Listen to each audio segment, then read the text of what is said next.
Me.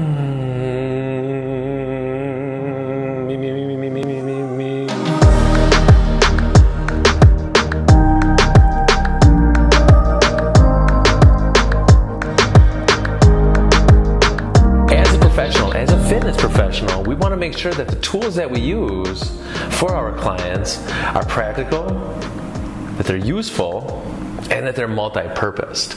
A lot of people are still working out at home.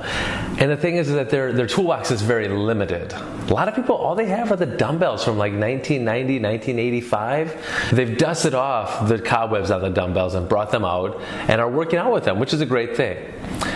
But actually, dumbbells are a very limited tool. There's only so many things you could actually do with a dumbbell to be effective. Now, what do I mean by that? So there's this thing that we have called the holding position of the implement. And as I've talked about so many times, but it's worth repeating quickly, hands and feet are so important when it comes to core training, to really establish that core strength. Now what people do is, because they're limited at home with their tools, they'll grab their dumbbell and they'll hold on to their dumbbell as if it was a kettlebell. But the problem here is that they're holding on to one end of the dumbbell. Two things happen. Number one is they just have soft hands. They're just cupping that tip of the dumbbell and they're performing the squats. Well, if I don't have my hands engaged, then how can I keep my shoulders down? How can I keep that core strong, as I talked about? Or on the flip side, maybe they've seen our episodes and like, man, I gotta squeeze this dumbbell hard. So all of a sudden now they grab that dumbbell, but what happens here? Those shoulders, it becomes a shoulder exercise. Those shoulders start rising and turning in. So now I don't have that good alignment in my body, and there goes my core. There it goes. Bye-bye, core muscles. I will remember you. Or sometimes what people will do then too, when they're doing squats with a dumbbell, is they'll put the dumbbells on top of the shoulders. This is not a very advantageous position for those dumbbells. Why?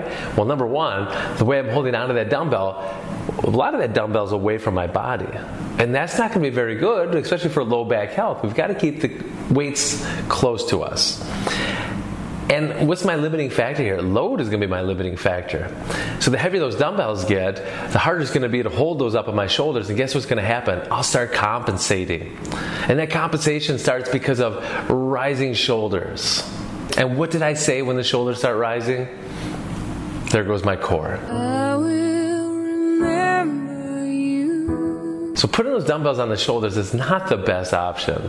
Holding onto those kettlebells, now we can make problems with those kettlebells too, because again, when I'm holding onto something and I'm trying to press into it to hold that grip, it's easier for me to hold onto that kettlebell, because as soon as I turn it over and I hold onto those handles, it becomes endurance. It's actually a lot harder for me to hold that position.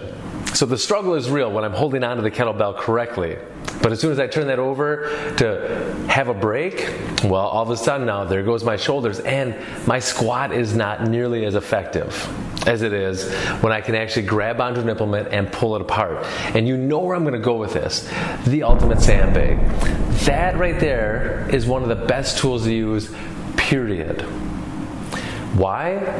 Well, kettlebell I can keep close to my body, yes, but that ultimate sandbag, I could spread that bag across my chest. I can make that bag a part of me. Now I've really turned on my core muscles. Be all for the fact of ripping that bag apart and keeping those feet solid.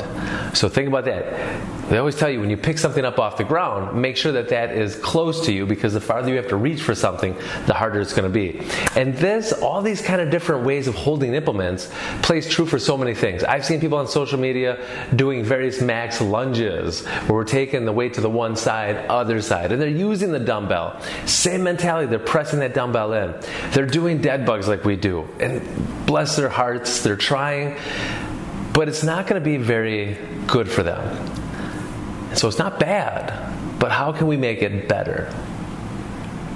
And Megan the trainer, our very own coach here at Fitness Lying Down, she has such a great thing to say about those of you at home that might not have an ultimate sandbag.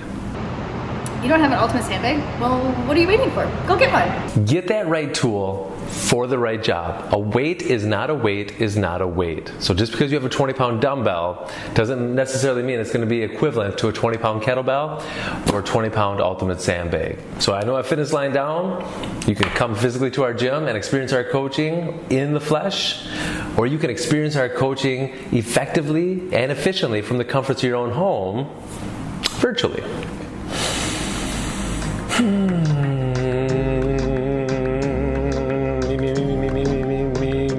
You're welcome.